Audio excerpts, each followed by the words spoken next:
We are here for the golden ticket discussion of the AI art magazine, and people are already coming. I see. Welcome everyone. So yeah, good to have people joining. Hello, Simon. And yeah, maybe to give a little bit of context what we're doing here. We've been running a open call for the AI art magazine for our first edition, and Liri has been, or Liri is one of our jury members who is curating the magazine from those submissions. And in order to make things a bit more interesting and a bit more to give a bit of a special touch, we gave every jury member something that we call a golden ticket that can be awarded to one artist that the jury member think has provided some very special work. And Liri selected Julien, who we also have here. Welcome, thanks for joining, for her golden ticket. And we're going to show the art in a little second. We're going to talk today a bit about this process, why it was awarded, about the art. So thank you everyone for joining, and I would like to hand over to Liri. Maybe you can introduce yourself, and would be super interested, like how it was for you in the jury process and why you selected Julia's art. Sure. So happy to be here. It's a great honor to be part of this incredible magazine, and happy to give my inputs. I'm the co-founder of Tel Aviv, among other creative titles that I have. And basically, the reason that this artwork kind of caught my eye, and we had a lot of submissions, and correct me if I'm wrong, Mike, but it was more than we expected. Much more. We had. Yeah. sorry. Yeah, we had over 350 submissions from 40 countries, so that was really amazing. I think it was a lot of work for you as a jury member. Yeah, so it was very overwhelming, and we've developed this technique of like creativity and like what do we test. But the thing that I felt that for me, the AI is very evolving style, and you kind of think as a jury, like, what do I judge, or how do I, because everything is probably really good and great, but how would I define what's working on why is it that good? And I was looking for something that, is innovative in the style, things that in a technique that I've, seen less or never seen before. And those were the things that kind of were in line with my opinion. The outstanding, let's say. So maybe we can share the work so everyone can see it. So this is the work that has been selected by Liri. I can say that usually when you go to the AI world, let's say, the images, because AI enable us, everything. So images are usually more like in a fantasy world, or imaginative style, and this is the territory it's within. And over here, I found something that is very authentic. At the first glance, like I couldn't, like it looks like a real photo, and just on the second look, I saw the small twist, the smart twist, which I think, gave it that's what convinced me to give the golden ticket to. And that's what I really appreciated about it. And also there was a subtext, because I live in Israel. I live in a country that suffers from war for the past over a year. And the desert, the look and feel, and the promise that this golden dry river has kind of touched me immediately. And I didn't read the story behind it. I just looked at the image. Later on, I kind of deep dive into the text Julien shared. But that was the thing that caught my eye, and I think that also my, kind of my emotions. Yeah, thank you very much. So maybe we can also go to the artist, Julien. So maybe you can also introduce yourself. Would be very nice. Yes. Well, hello, Mike. Hello, Liri. So I'm very happy to be here too. My creative approach is quite young, so I'm very proud to be selected in your magazine. So I'm Julien Bonet. I live in South France. I'm 44 years old. I've been a commercial photographer and photo retoucher for couture French houses during 15 years. So I've got a very technical background. And I'm also today a photo teacher. That's important in my work because I think I did too many pictures on white background. And today when I work with AI, it's very frontal. And I'm always looking for impactful image. So my work as product photographer influenced me a lot. I discover it now. Yeah, as you said, Liri, I'm not working in fantasy worlds, science fictions or little cats. My work is, I see it as documentary. A synthetic documentary with you wrote it. You said there's a little twist. Yeah, that's it. There's a little AI twist, and I'm looking for images which looks real at the first look, but with a little something impossible. That's important for me. Yeah, it's really beautiful. So you said you have a background as a photographer. Are you still doing this photography work, or did you completely switch tools? I still work in communication. My artistic work began approximately 1 year ago. It's quite new. I first integrated AI in my professional activity. And immediately it was easier to create and retouch. But I also felt a very big sensation of freedom, and it was obviously my perfect camera. That was the camera I was looking for. Everything is in control, and you have a take too. Yeah, that was perfect. I can be a photographer, sculptor at the same time. It's absolutely perfect. And as you said, I'm happy to hear that you had feelings just by looking at my picture without the text. But text is important because I work only on a human subject. It can be psychological, historical, what else? Environmental, anthropological. But each image allows me to dive into a subject. I always begin by a few days of research, and that's why each of my pictures have a text in front. It's really a documentary approach, and it's also a little bit introspective. It's always subject that affect me or concern me.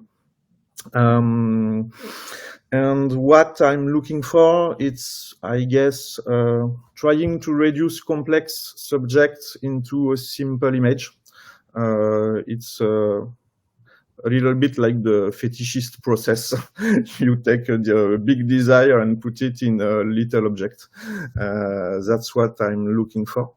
When I make this research, naturally, a first layout of my future image appears. I transform it in a first prompt, and I work with a very detailed, precise prompt. how can I say? I leave as little freedom as I can to AI. I work on a raw image. In my prompts, I define colors, light. As a photographer, all photo parameters. My prompts are very long, too long, and generally the first image is very chaotic. It's like it's as if AI can't understand my language. We don't speak the same language at the beginning. So after there's a repetition process. I modify the prompt and we repeat. And after a certain time, it seems that with the training, AI starts proposing some harmonious objects. And it's very magical when it appears. But it's also quite longer than a classic photo. At first, I thought with AI, I would keep some time, but it's longer than classic photo. To obtain a picture, it takes me several days of research, several days of prompt, and between 2,000 and 3,000 images before finding the good one. Yeah, it's sometimes more. So there's also statistics are also a part of the process because I repeat the most relevant prompts thousands and thousands of times in order to push AI in its layout possibilities and find the magic moment where it's an harmonious object which reflects the initial ID. So it's kind of collaborative work.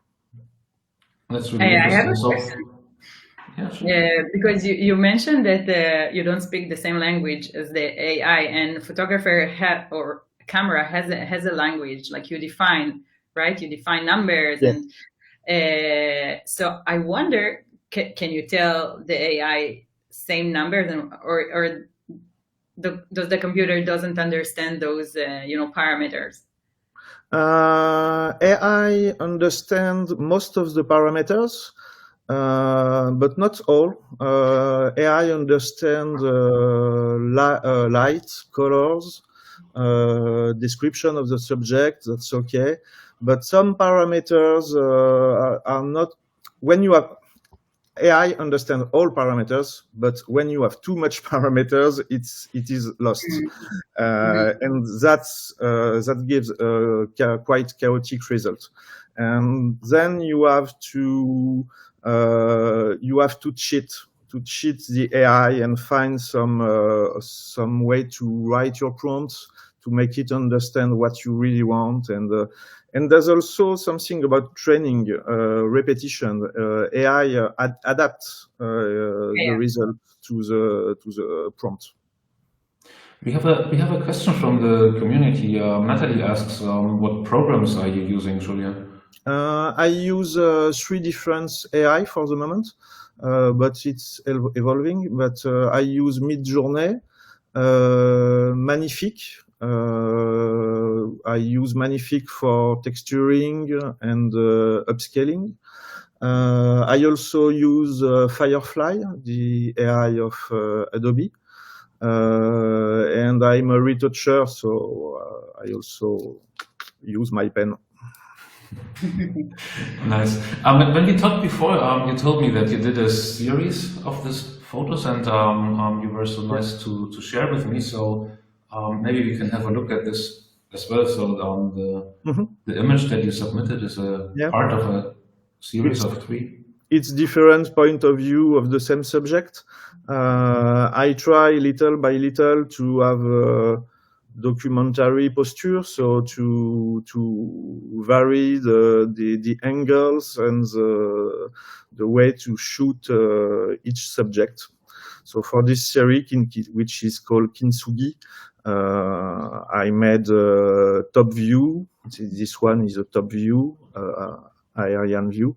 I made a very close-up and a large view. Interesting to see. Yeah, absolutely.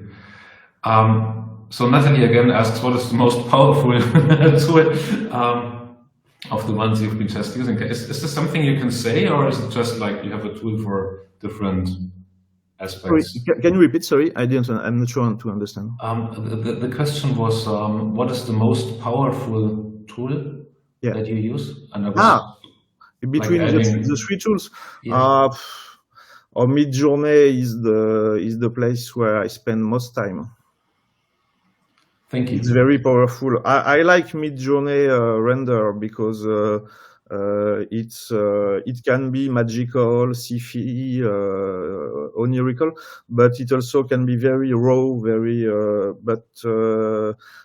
Midjourney has some talent to adjust together very different elements, disparate elements together into an aesthetical object. I like Midjourney for this reason. Thank you. Liri, I have a question to you. I mean, you mentioned before we all were a bit overwhelmed with the number of images or art that has been submitted. Like you already said, like way more than 300 submissions from over 40 countries. So now you, as the co-founder of Tel Aviv, you work quite a lot with creatives and with art. And by the way, we're super happy and super proud to have you on our jury. Thank you so much for joining that. Like looking at this, at all the submissions, like what is your impression? Like, is it very close? Like, are things very similar, or would you say there's a broad range, also in quality or in ideas or things that surprised you? Would be super interesting to hear a bit like how you see or how you would evaluate what you've seen in the process. So actually, I feel like I could even categorize things, and the things I would probably see the most is imaginative people or personas, you know, could be body texture, crazy backgrounds, you know, kind of Mars types of people, and or very fashion, you know, extreme fashion, kind of human-centered fantasy world. I think that was quite a big, and that's what you see, you know, not just with the submissions of the AR magazine, but that's a topic that comes a lot in, I think, from what I see within the AI industry. Obviously, we're humans. We're very concerned about ourselves and, you know, our appearance, and AI is a huge tool that, you know, can create everything. So people are pushing that. But I could also see things that more resemble to, like, let's say, a real image or documentary, or not even an image, but like a film kind of look and feel. We even had an art that looked like, I felt like something like that was scanned, you know, kind of old school scanning with typography. So those were very interesting to see, because you couldn't even imagine that's an AI, because it felt like something you've seen before in different technique, and maybe like even an old technique. Those were things that were super interesting to see. Thank you very much. And Simone is asking, like, was it hard for you to decide? Actually, no. Again, I think that when you relate to something emotionally, it clicks. And I was actually with my son. He was sitting in my like on my laptop, and I showed him, and he's like, "Wow, so many images, and you know, it's so colorful." And there was like something that I and at first I scanned. That's my I'm a graphic designer, so, you know, very visually. We scan and then we dive. So immediately it caught my eye when I got to it, but then I took another time to look at it and look actually at all the works and, you know, read the things behind them. And this one resonated with me. And when I got and read about it, and, you know, I finally understand why I felt the emotional connection to it from the first glance. And again, as mentioned, it was outstanding because it looked very authentic. We had a low amount of let's say artwork that were in this kind of style and technique. So it kind of stood out to me. Thank you. So one more question to Julia from my side. First of all, thank you so much for contributing. I think it's wonderful that you shared your work with us and that we're allowed to print it in the magazine. And as a golden ticket, it will be very specially featured together with an essay from Liri. But I would be interested, I'm sure you're already working on something new or planning stuff. So what can we expect in the near future from your side? Well, I met different people in galleries because I have a past as in printing communication. I'm not into screen. I want to see my pictures on paper. So I'm approaching galleries. I'd like to have another feedback than Instagram people, and they talk to me about working into series. So I have they asked me to work on a new topic, but with a huge number of pictures. So since approximately 1 month, I work on mythologic theme, ancient Greek. Love. The topic is love in antique Greece. Wow! So we're super curious to see it. I will publish the first pictures in a week, I guess. Oh, okay, perfect. So it will be a series of about 10 pictures, in which I will study how love was defined in ancient Greek. Okay. So as we don't have any more questions from the community, I think I would just take the chance to thank both of you for taking the time. I think this was a super interesting conversation that we had. I'm super happy that you were able to join this. And thank you very much and see you soon.